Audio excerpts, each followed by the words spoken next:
Hello everybody, hope you all are fine. Open your English reader book at page number 55. আমরা পড়ছিলাম the honest থিফের গল্প। আমরা দেখেছি গজ্জুকে সেই হোলি পার্সন অর্থাৎ যে সাধু বা সন্তের কাছে সে শিষ্যত্ব গ্রহণ করতে চেয়েছিল তিনি মিথ্যে কথা বলতে মানা করেছিলেন। তো সেই উপদেশ মেনে নিয়ে গজ্জু যখন প্রাসাদে ঢুকছিল সে রক্ষীকে জানিয়েছিল যে সে চুরি করতে যাচ্ছে। তাতে রক্ষী ভেবেছিল যে সে হয়তো চিনতে পারেনি ইনি কোনো রাজার বন্ধু স্থানীয় ব্যক্তি হবেন, তাই সে ছেড়ে দিয়েছিল। তারপর কি হয়েছিল দেখি চলো। So Gajju went in, picked up whatever he wanted, put it in a bundle and started to walk back to the main gate. গজ্জু কী করলো? সো গজ্জু ওয়েন্ট ইন, তাই গজ্জু কী করেছিল? ভেতরে গিয়েছিল। পিকড আপ, তুলে নিয়েছিল, হোয়াট এভার হি ওয়ান্টেড, সে যা চেয়েছিল। Put it in a bundle, সেগুলোকে একটা বস্তার মধ্যে রেখেছিল। অ্যান্ড, বস্তা বা পুঁটলি বলতে পারো।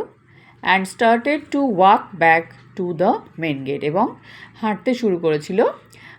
কোন দিকে ফিরে যেতে শুরু করেছিল? মেন গেটের দিকে, অর্থাৎ সে জিনিসপত্র নিয়ে বাড়ি রওনা দিয়েছিল। তাহলে রাজার প্রাসাদে চারিদিকে নানা রকম দামি দামি জিনিসপত্র, সোনা দানা থাকে। ও সেরকম অনেক কিছু পুঁটলিতে বেঁধে আবার মেন গেটের দিকে হাঁটতে শুরু করেছিল। অন হিজ ওয়ে আউট, তার বেরিয়ে যাওয়ার রাস্তায়, এগেন সামওয়ান স্টপড হিম, আবার একজন তাকে থামিয়েছিল। অ্যান্ড আস্কড হু হি ওয়াজ, এবং তাকে জিজ্ঞেস করেছিল সে কে। And what was in the bundle, এবং সেই পুঁটলিতে কী আছে, অর্থাৎ তুমি কে, এই পুঁটলিতে কী আছে সেগুলো সে জিজ্ঞেস করছিল।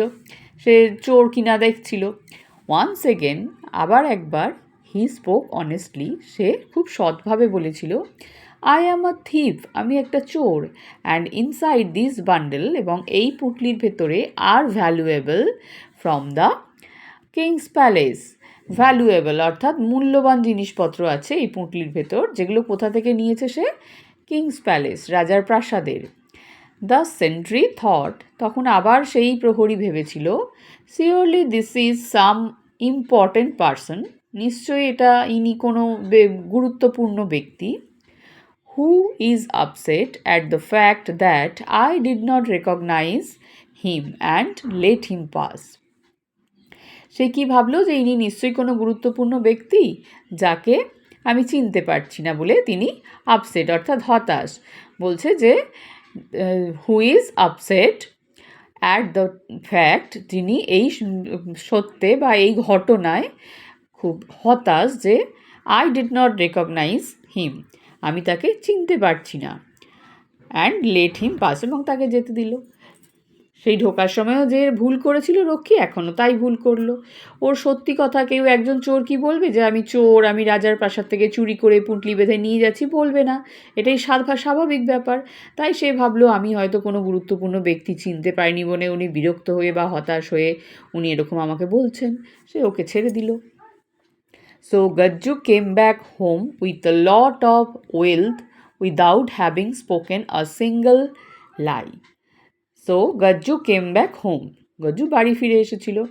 With a lot of wealth, অনেক ধন সম্পত্তি নিয়ে। Without having spoken a single lie, একটাও মিথ্যে কথা না বলে, অর্থাৎ ও এক বর্ণ মিথ্যে কথা বলেনি। ও ঢোকার সময়ও সত্যি কথা বলেছিল, বেরোনোর সময়ও বলেছিল, কিন্তু রক্ষী বুঝতে ভুল করেছিল, তাই ওর কোনো অসুবিধা হয়নি, সব নিয়ে চলে এসেছিল।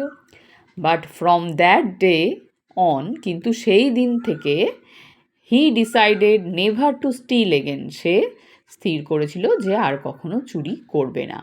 And started waiting for the next festival, এবং সে অপেক্ষা করতে শুরু করেছিল পরের উৎসবের অপেক্ষা করতে শুরু করেছিল। When he could meet his good friend, যখন সে তার সেই ভালো বন্ধুর সাথে আবার দেখা করতে পারবে। অর্থাৎ সে রাজার বাড়ি থেকে প্রচুর ধন সম্পদ নিয়ে চলে এসেছিল। এসে সে ঠিক করলো যে আমি আর চুরি করব না, এবং তার তখন মনে হলো যে কবে আবার সেই উৎসবটা আসবে, আমি আমার সেই ভালো বন্ধুর সাথে আবার দেখা করতে পারবো। অর্থাৎ তার পরামর্শেই তো সে ভালো হয়ে গেল, অনেস্ট হয়ে গেল। তাহলে কেন গল্পটার নাম অনেস্ট থিপ তোমরা নিশ্চয়ই বুঝতে পেরেছো। গল্পটা নিশ্চয়ই তোমাদের ভালো লেগেছে। সবাই মন দিয়ে গল্পটা রিডিং পড়বে, আর সবাই ভালো থাকবে। বাই।